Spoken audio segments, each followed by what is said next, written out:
پوری کی پوری اس سچویشن میں بہت ہی زیادہ متنازع اقدام ابتدا سے ہی کنسیڈر ہو رہا ہے۔ دوسری جانب اس درخواست کے اندر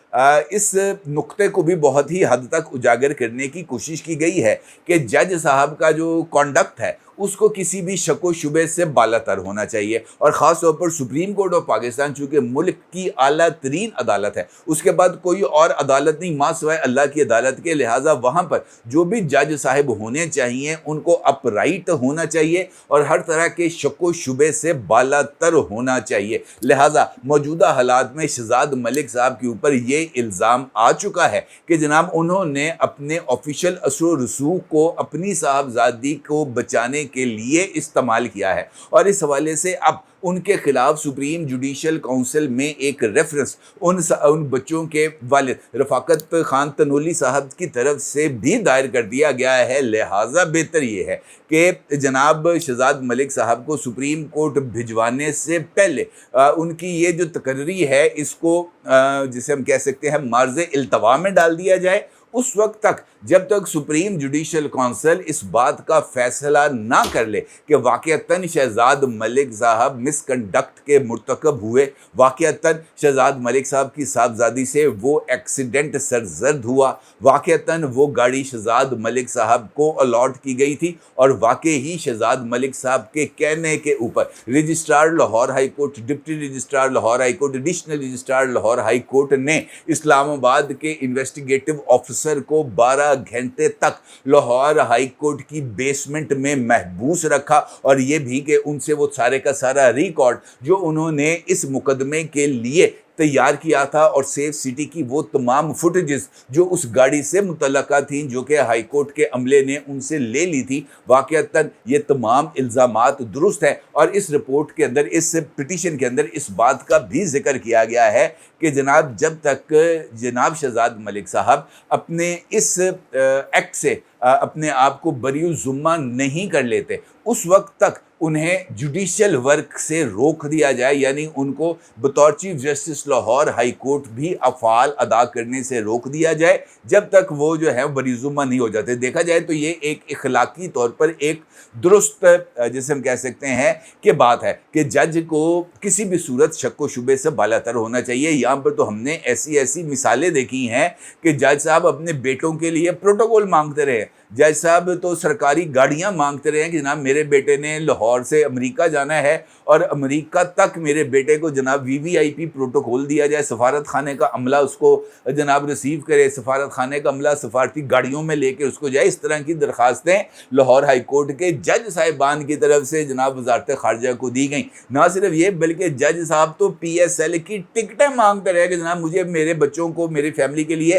ہمیں 50 ٹکٹیں دے دیں، ملتان کے اندر میچ ہے PSL کا، تو ہم نے VVIP باکس کے اندر بیٹھ کے وہ ٹکٹیں ان ٹکٹوں کے عوض ہم نے ان پاسز کے ذریعے میچ دیکھنا ہے۔ تو صورتحال تو دیکھیں، وہ جو ایک دور تھا جب یہ کہا جاتا تھا کہ جناب جج صاحبان جو ہے یہ تو شادی بیاہ کی مرن جینے کی تقریبوں میں نہیں جاتے کہ جناب وہاں پر ان کا سامنا لوگوں سے ہوگا، وہ اخبارات اور TV نہیں دیکھتے جناب کہیں وہ صورتحال سے انفلوئنس نہ کر جائیں۔ اب تو صورتحال بالکل مختلف ہو گئی ہے نا جناب، اب تو سوشل میڈیا میں زندہ رہنے کے لیے جج صاحب عدالتوں کے اندر ریمارکس دیتے ہیں تاکہ وہ سوشل میڈیا کے اوپر ان کے کلپ چلیں، ان کے جناب ٹویٹ چلیں، پھر وہی کلپس جو ہیں ان کی بنیاد کے اوپر TV پہ ٹکر چلیں، پھر انہی ٹکرز کی بنیاد کے اوپر خبروں کی وہ زینت بنے، اور پھر اس کی بنیاد کے اوپر رات کو 9 سے 12 کا جو بندر تماشا ہوتا ہے، جو ٹاک شوز ہوتے ہیں، وہاں پر جناب ان کے ریمارکس کے اوپر بحث ہو۔ اب تو ہیرو شپ کا مقابلہ شروع ہو گیا نا، لہٰذا یہ والی پٹیشن بہت ہی زیادہ اہمیت کی حامل ہے۔ دوسری جانب جو پروسیجر طے کیا گیا ہے ججز کی اپوائنٹمنٹ کے حوالے سے، اس میں 2 مرحلے ہیں جج کو اپوائنٹ کرنے کے لیے۔ پہلا مرحلہ ہے جوڈیشل کمیشن کا، اور جوڈیشل کمیشن نے اپنے لیے کچھ SOPs یا کچھ پروسیجرز وہ تیار کیے ہوئے ہیں، اور انہی پروسیجرز کی بنیاد پر ججوں کی تقرری کا فیصلہ کیا جاتا ہے۔ براہ راست وکیل کو بھی سپریم کورٹ کا جج بنایا جا سکتا ہے یا ہائی کورٹ کا جج بنایا جا سکتا ہے، اور ہائی کورٹ کے ججز کو بھی سپریم کورٹ آف پاکستان کے اندر ایلیویٹ کیا جا سکتا ہے۔ اس طرح کا کوئی معاملہ ہے۔ اب اس کے ساتھ ساتھ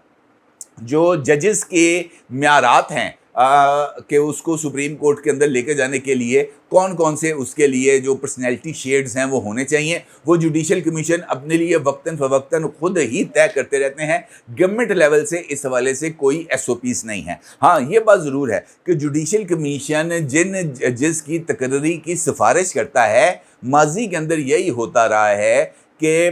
جو پارلیمانی کمیشن ہے وہ صرف ربر سٹیمپ کے طور پر ہی کام کرتی تھی۔ جیسے ہی سفارشات اس کے پاس آتی تھیں، پارلیمانی کمیشن جو ہے وہ تشکیل پاتا تھا، پارلیمانی کمیشن کے اندر وہ سفارشات جاتی تھیں، میٹنگز بلائی جاتی تھی اور ان سفارشات کی منظوری دے کر دستخط کر کے موڑ لگا کے جناب واپس کر دیا جاتا تھا اور اس کا گزٹ نوٹیفیکیشن کر دیا جاتا تھا، جس کے بعد ججز جو ہیں وہ سپریم کورٹ میں جا کر اپنے عہدوں کا حلف اٹھاتے تھے۔ البتہ پارلیمانی کمیشن کے پاس قواعد کے مطابق یہ گنجائش موجود ہے کہ وہ ایک یا ایک سے زائد تقرریوں کو رد نہیں کر سکتے کہ جناب جو بھی تقرری آئی ہے وہ کہیں گے جناب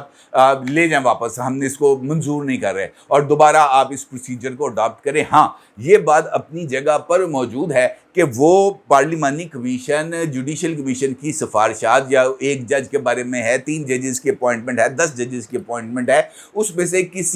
کسی پر جس پر بھی ان کو کچھ تحفظات ہوں ان کو وہ واپس بھیج سکتے ہیں جوڈیشل کمیشن کے پاس کہ جناب اس تقرری پر آپ ذرا دوبارہ غور کر لیں، ہمارے اس کے اوپر یہ اعتراضات موجود ہیں۔ اب اس سچویشن کے اندر مجھے ایسے لگتا ہے جیسے جوڈیشل کمیشن بھی کچھ اس طرح کی اطلاعات ہیں کہ شاید جو ہے نا وہ ایک یا ایک سے زائد تقرریوں کے اوپر جوڈیشل کمیشن کو شاید معاملہ واپس ریفر کر دیا جائے کہ جناب اس کو آپ ذرا جو ہے اثر نو دیکھیں، اور اسی دوران یہ پٹیشن بھی وہاں پر موجود ہوگی اور اس پٹیشن کے ذریعے یہ جو پارلیمانی کمیشن ہے اس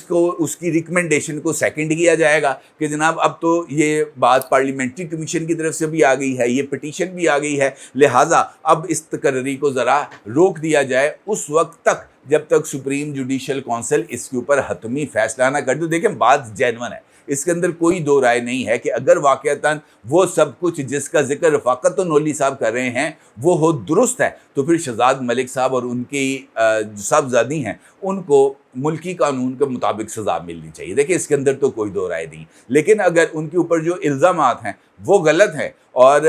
یہ جو کہا جاتا ہے کہ جناب ایکسیڈنٹ ہوا فلاں